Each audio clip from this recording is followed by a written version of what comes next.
My latest piece of work is entitled 2020. It's an engraving on multiple sheets of glass, and it's a representation of the COVID-19 particle virus. Well, it was around March 2020 that the pandemic was really beginning to take a hold in this country, and I think everyone was very, very frightened. And I felt, as an artist, how could I respond to this? I started to research a bit on this virus, and it was all about the hidden enemy that everyone was afraid of, which was this particle sphere. I wanted to somehow represent it in a way that reflected the virus's behaviour. It was an elusive entity. I work in glass. I take details, usually from MRI and CT scans, and I engrave or draw these details onto individual sheets of glass, which I then stack up on a slatted board, so you then get a three-dimensional drawing in space.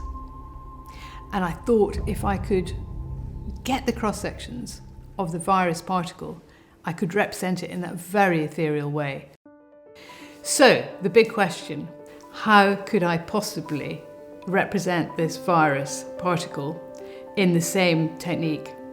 I got in touch with Professor Elspeth Garman, who's a molecular biologist in Oxford, who then said, look, you need to get in touch with Professor Dimitri Corkin, who's a bioinformatics professor. He's at the Worcester Polytechnic Institute in Massachusetts, and he famously models viruses. So he sent me the cross-sections of the protein spike, and then I had to wait a few months, and then finally he'd finished this gargantuan task of the entire sphere, which I think several laboratories were involved in, and we ended up with 28 cross-sections, but on a mammoth scale, because it was just the particle proteins were just denoted with tiny, tiny little dots, but thousands of them on each sheet. So that's when I sat down in my studio, ordered huge sheets of glass, and started engraving.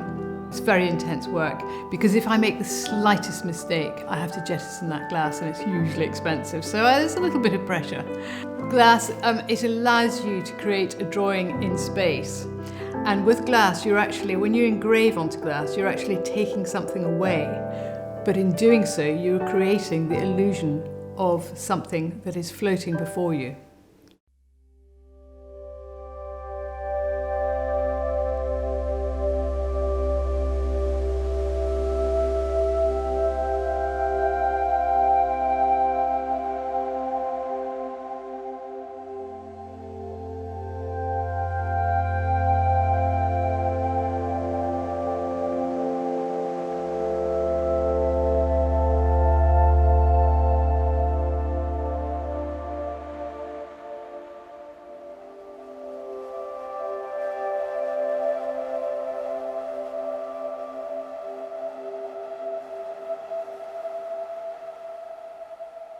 Honestly, it was just the most extraordinary moment when it all came together as a sphere.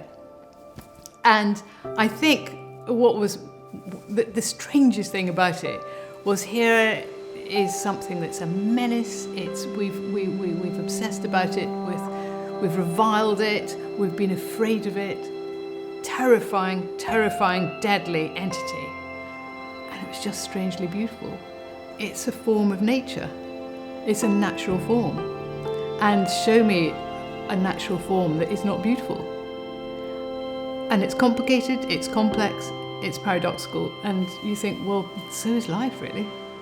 I think people will see it as if it's trapped in this glass chamber, whilst, of course, it has trapped humanity and continues to do so. This sculpture is about COVID, and I want it to have as broad a reach as possible.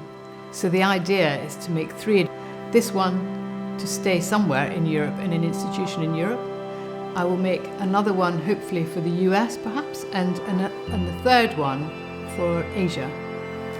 If I had to describe 2020 in a few words, I'd say it's the sphere that changed the world.